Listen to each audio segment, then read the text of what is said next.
Assalamualaikum warahmatullahi wabarakatuh. Halo semuanya, gimana kabar kalian? Semoga kalian baik-baik saja ya. Kali ini kembali lagi bersama Bu Ani dalam video pembelajaran sejarah kebudayaan Islam dengan materi mengetahui masa remaja atau masa muda Nabi Muhammad SAW. Dalam asuhan paman Abu Tholib, Muhammad tumbuh menjadi remaja yang tahan banting. Muhammad menyadari bahwa dirinya adalah anak yatim piatu. Ia juga menyadari bahwa pamannya Abu Tholib adalah orang yang kurang mampu. Oleh karena itu, Muhammad bekerja untuk membantu pamannya dalam mencukupi kebutuhan hidupnya.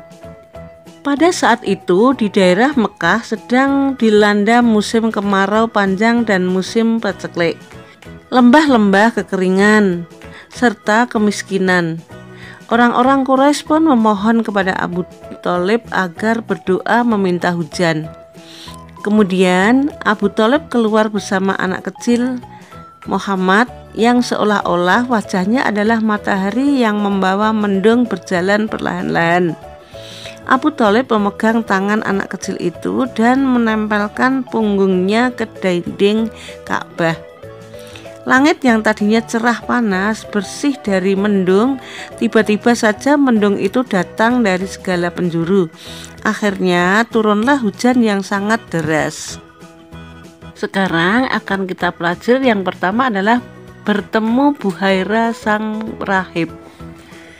Kehidupan yang keras telah menempa Muhammad menjadi pribadi yang kuat. Tidak lama setelah dilahirkan, Muhammad harus berpisah dengan keluarganya. Ia diasuh oleh Halimah Sa'diyah dari Bani Sa'ad. Di sana Muhammad harus terbiasa dengan kehidupan pedesaan yang serba kekurangan. Ia juga sudah terbiasa menggembalakan kambing atau domba bersama dengan anak-anak Bani Sa'ad lainnya. Nomor 1, pada usia 8 tahun. Pada usia ini Muhammad diasuh oleh Abu Tholib. Seperti kebanyakan masyarakat lainnya, Abu Tholib mencari nafkah dengan beternak domba dan berdagang. Oleh karena itu, Muhammad membantu pekerjaan pamannya dengan rajin. Pada pagi hari, ia menggiring domba-dombanya ke padang rumput. Muhammad terkenal tekun dalam mengawasi domba-dombanya. Ia juga berani menjaga domba-dombanya dari ancaman binatang buas. Kehidupan seperti ini melatih kesabaran, keberanian, dan ketekunannya. Kelak hal itu menjadi penentu keberhasilannya dalam berdakwah. Muhammad juga membantu pamannya dalam berdagang. Ia tidak malu jika harus pergi ke pasar mengantarkan dagangan pamannya.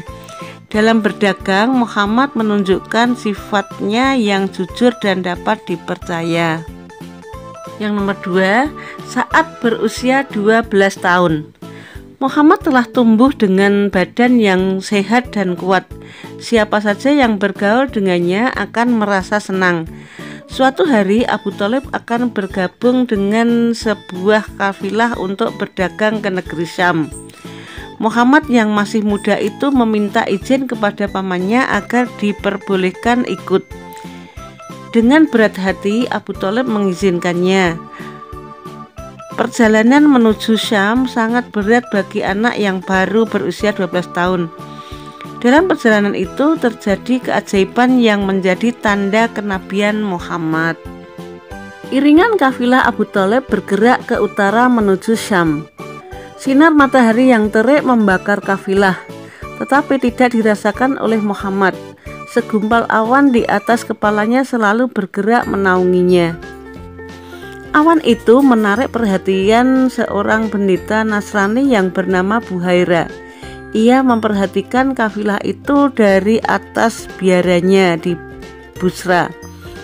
Ia menguasai betul isi Taurat dan Injil.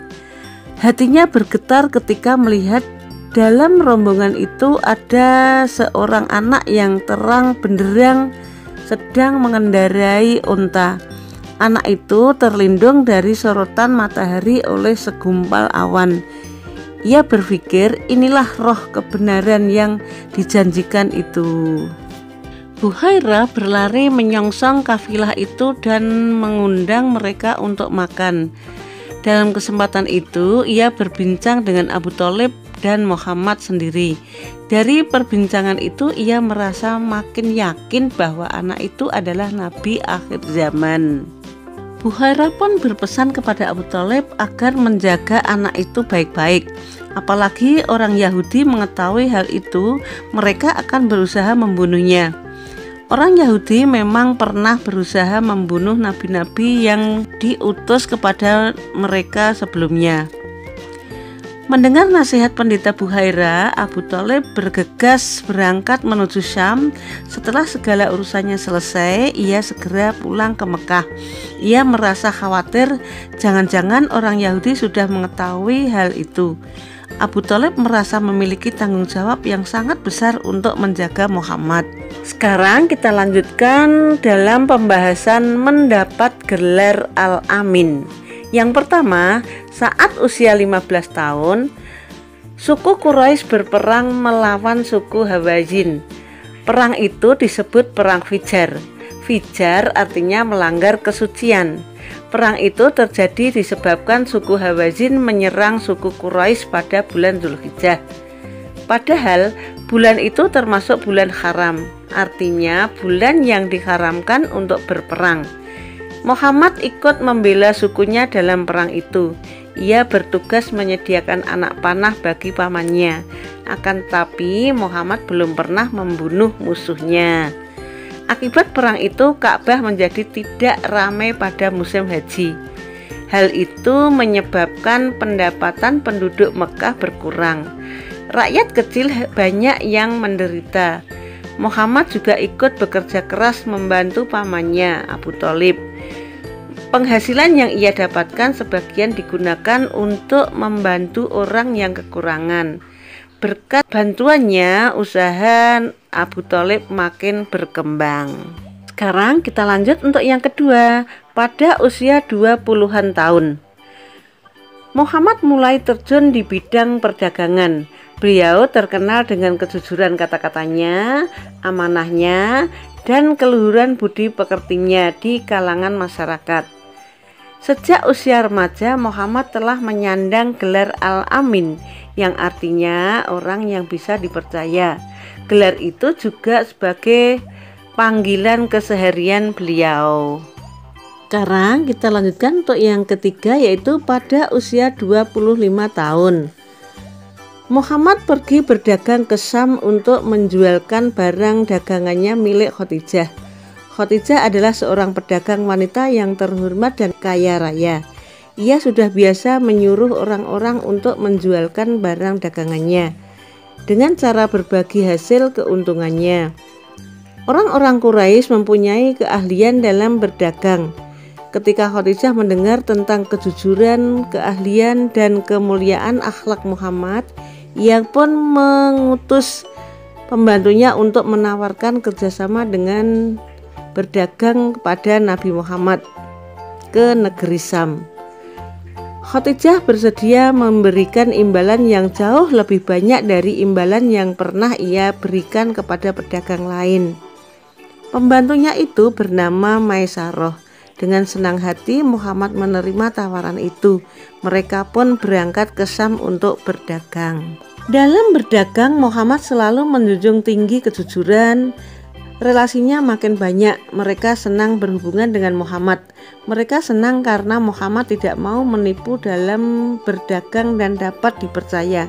Cara yang berbeda dengan pedagang lain yang menggunakan segala cara agar dagangannya laku. Akhirnya orang-orang pun menjuluki Muhammad dengan gelar Al-Amin, yang artinya orang yang dapat dipercaya. Cara berdagang Muhammad ini menarik perhatian banyak orang, termasuk Khadijah binti Khuwailid. Ia seorang janda dan saudagar yang kaya raya. Nah, demikian itu adalah kisah masa remaja atau masa muda Nabi Muhammad. Semoga kalian bisa mengambil hikmah dari pembelajaran itu. Sampai di sini dulu pembelajaran kali ini. Pesan Bu Guru, Jaga kesehatan ya, dan jangan lupa sholat 5 waktu. Terima kasih. Wassalamualaikum warahmatullahi wabarakatuh.